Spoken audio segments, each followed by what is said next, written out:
you've earned yourself a prize. Yeah. Everything goes on.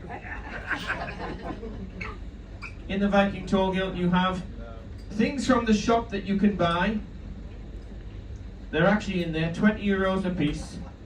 But by volunteering, you get it for free. Yes, of course. You got the extra one? Extra large? The extra large? No, it's the extra tall one. See, look, there you go. Oh, such a gentleman. There we are. There we are. So the Viking aprons, like I say, they're readily available. They're too short. Little short, but that's good. Well, you can take mine off and then finish it off at the bottom.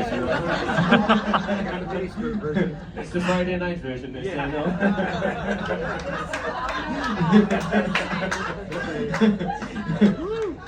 Anyway, we'll not start on that note because otherwise we won't end. And not only that, no expense spared. When you're paying thousands of dollars for your cruise, you thought, what more do you need than a rotten old paper hat signed by the galley? So they also have that. They're not going to wear it, they're going to take it home, they're going to frame it, because this is going to be one of the best moments of their cruise. So,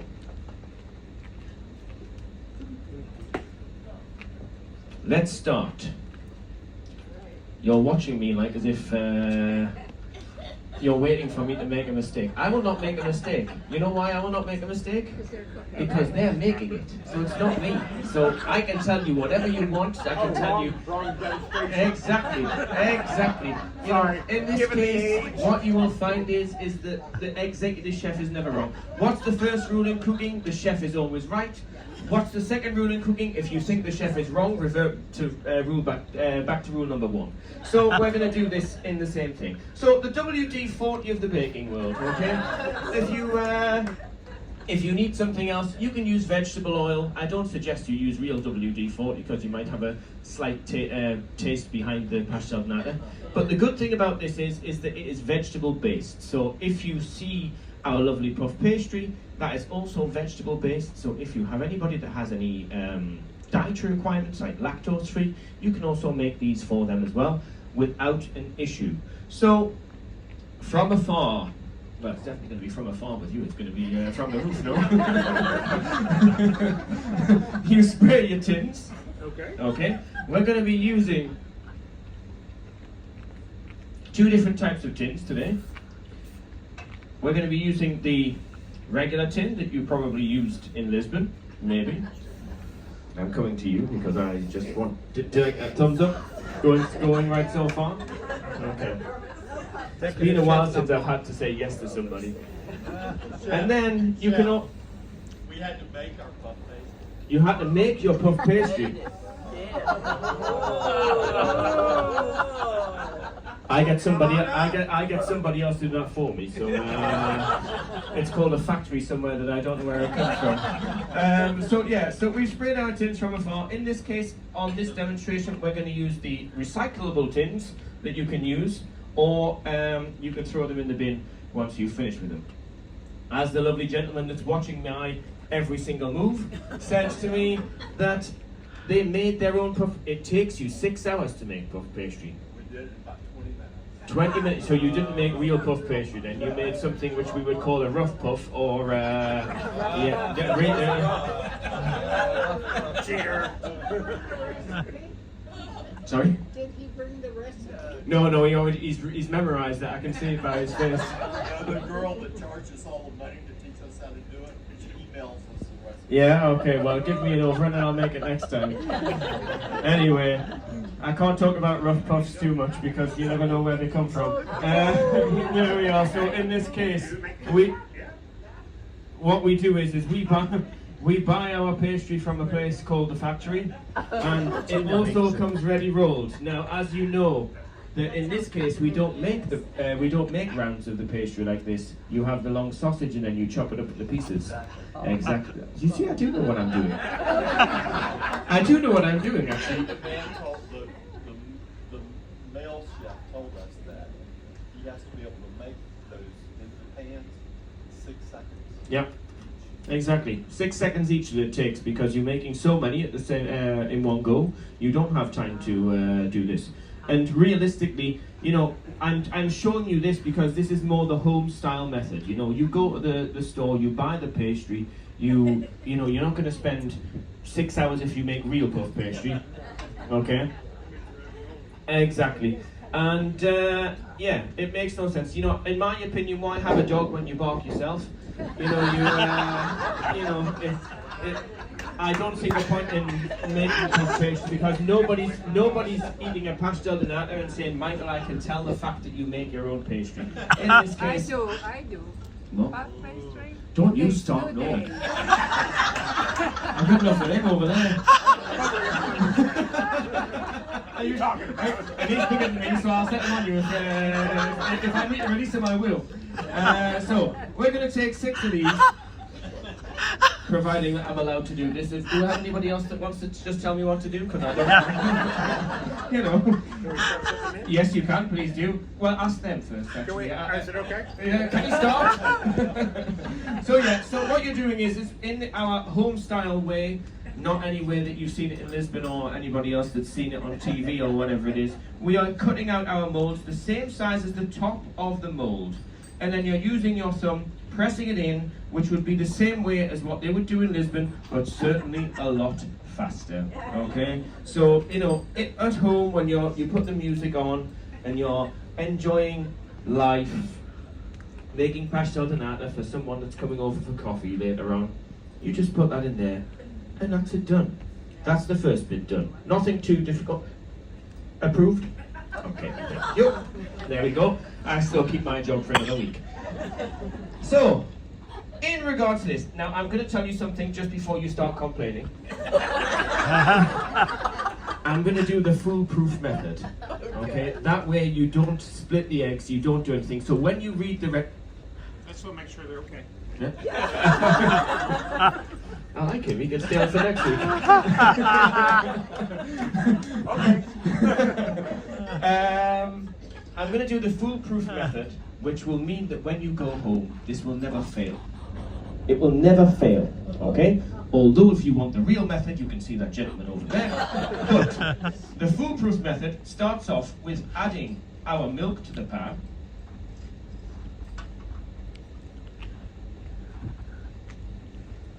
Yep, this one's the milk. And we're going to slightly warm the milk. Nathan, you broke the stuff on or something. He did that. He does that every week. He just tries to get me confused. Doesn't take much. Then we add only the dry ingredients to the bowl. Yep. In we go. Not using the egg yolks yet.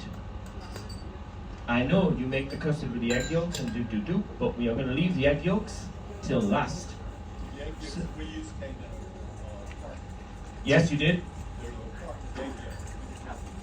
No, but that's what we use. We use the pasteurized ones. Okay. Are these So free range oats or are they? I don't know, are they? So you're just slightly warming the milk. You're not going to boil the milk. Remember, when you're using milk, it has a lot of fat in there. So as soon as milk catches the pan, it's good for the bin or down the sink. So you start again. So it's not like as if you're regular cooking where if you over salt something or if you over season something, you can add some liquid to it or you can add something else to it. That kind of balances it out. In this case, we're just going to one out. You're missing one. Oh. You didn't recognize that one, did you? Yeah, you were telling me all about this puff pastry. You didn't realise you were missing one. There we are. Yeah, busy telling me what to do. So now we're warm. We're going to add our liquid to the dry ingredients. Oh, there's our Viking ostrich. We will see this lovely ship on Wednesday when we arrive in Porto. There they all are.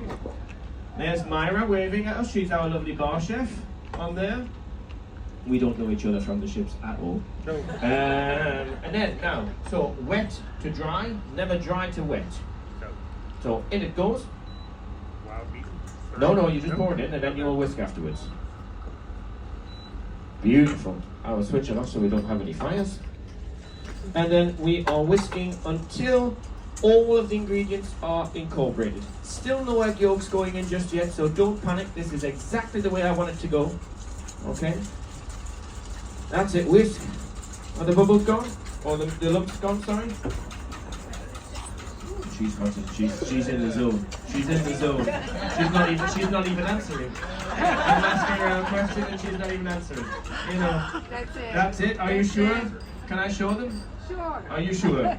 Just put the whisk on the table. I'll not tell Eduardo that you dirtied the tablecloth. There we go. So perfectly liquid. Nothing going wrong at the minute. Yeah.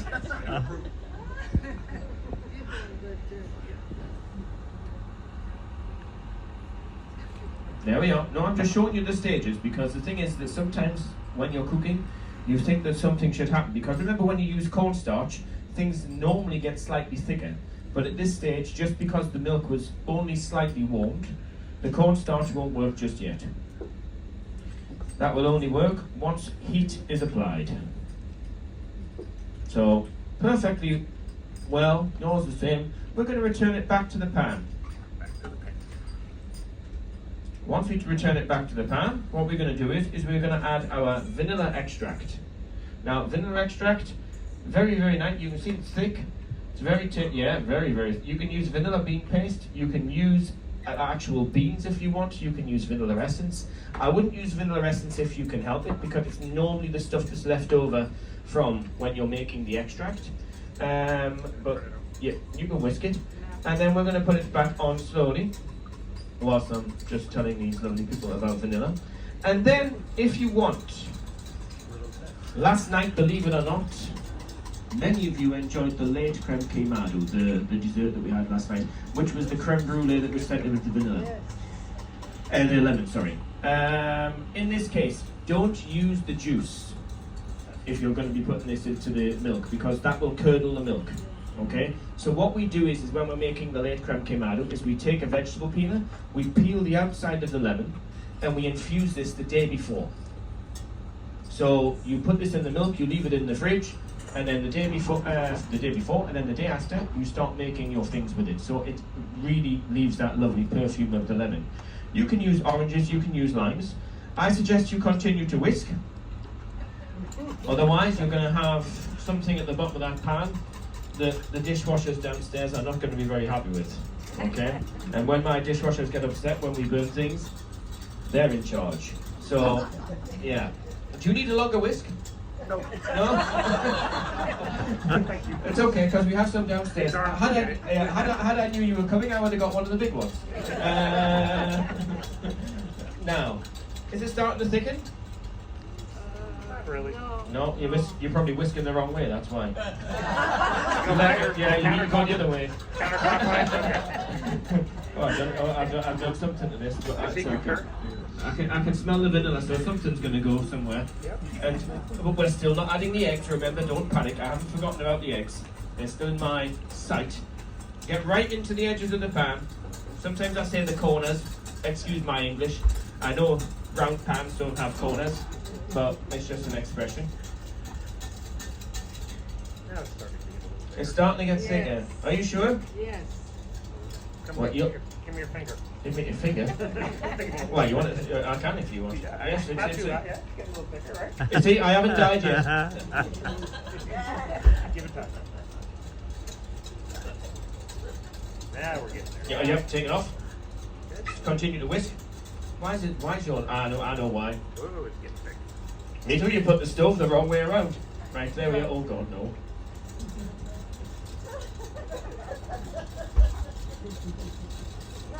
I'll go this side. You just keep going. Okay.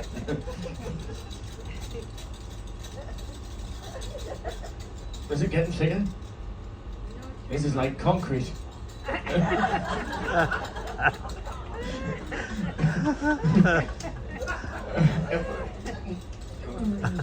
It's borderline. Right, so now if this goes like concrete, you just put the eggs in, then you make yellow concrete. There we are. Oh, that's lovely. Very nice job there. Is yours going? Almost. No, take it off, take it off, take it off, take it off, take it off. Whisk faster. Whisk with that attitude that you had at the start. I don't know what you've done to this one. That's even worse than his. I need a bit of water. If you don't mind. Right. Oh God. I told you it's the other way. I need This way. That way, yes. Right, it's too late. I need to show them this. He's got a nice glossy custard, and yours is like stone. Stop whisking. It makes no sense to keep whisking. It makes no sense. Look at this. Oh, no. Right, it's barely moving. Barely moving. Okay, I need to keep the pan moving, otherwise it'll stick to the pan. Right, look, it's kind of got a gloss to it. Well, don't take a picture of that. I bet you this is going to come out the bed. Probably, thank you very much. That's if it comes out at all. There we are, we're going to add a little bit of water to it. Whisking the correct way. This way, the other way. It depends on the type of whisk you have. If it's a left-handed whisk, you can go the other way. Yeah. What is this? Right, we'll add the egg yolks in, off we go. No, the other way. There we are, you're still whisking. There we are. Now, with your spoon, you can spoon in, yeah, fill them up, Fill them up. only to the point. Right-handed or left-handed? In this hand, I'm right-handed, so we go right hand. Right hand. I'll Yeah. follow your instructions. Yeah, please do. At least someone does. Yep. We're filling up like that. No more than that. No more than that. Okay? About How much is in there? Just, I'm going to show you, just until the... Because it'll rise when it bakes. Exactly. I love it. I love being told what to do. It's really good because it will rise when it bakes, indeed. You're still peddling with the mixture here. Is it okay? Yeah. Yeah, you sure? It's okay. Does it move? Or do you need... Right, shall we use a spoon or a trowel? Can I fill it in? Indeed. Right. There we go. Maybe this, I don't know. Don't blame. A bad workman blames its tools, no? There we are. In fact, actually, hers is a little bit more liquid than. Look at that. Look. Looks good. It looks very good. Right, don't fill it too much because then I can show them how fantastic it is. No, we'll leave too that. much? No, it's Too okay. much? We'll put that one on the side. Try again. There we go. How do you fill it in? How do you feel it? Just a little bit more. A little more. Yeah, a little bit more. Bit more. Go on. Don't be shy. There we go. I think this is... That's beautiful. Look at that. Tap it down. This you could put on TV. Yeah. How to fix a pastel de nata. We can make a TV show, no? Yeah. Just add a bit of water or a bit of milk. You fixed your little eggs. Look at this, and this is the one that was like concrete before. You wouldn't think that you could turn a brick into a diamond. Eh? There we are. Look at that. Beautiful. Now what do we do with this now? Two things. You can either bake it or you can freeze it. Exactly. So if you know that you've got a big party coming over and you want to show them your Portugal experience of pastel de nata cooking, you can freeze them, and then when they come over you bake them, and then you pretend that you've been slaving over a hot stove all morning and you say, look at my freshly baked pastel de nata. Exactly. Beautiful. Both. How long can you keep them frozen? How long are you keeping frozen? Well, realistically, I wouldn't go any more than 3 months. That's more my, 12 weeks is kind of more of a guideline that I go with. You can keep them more if you want, but you do run the risk of getting freezer burn, because of sort of opening, closing freezers and stuff like that. So, nothing more than 3 months in an ideal situation. If you are going to freeze them, you can take them out maybe half an hour, 45 minutes beforehand, and then you bake them more or less in the same time as what you would do as if you just made them. And yeah, I don't think we struggled this morning, did we? No, I mean both of you did fantastic. I would have given you the hat to wear, but it would have just not worked. So, yeah, so thank you very much for coming this morning. Thank you for volunteering. You're more than welcome. You can keep the gloves, but I don't suggest it. Just pop them on there. We will sort them out. So there's your hat. You can take that home. Oh, okay. The apron's yours as well. Thank you very much. You're more than welcome. There you also have the hat. I hope you have high ceilings at home. If you did, you're very good.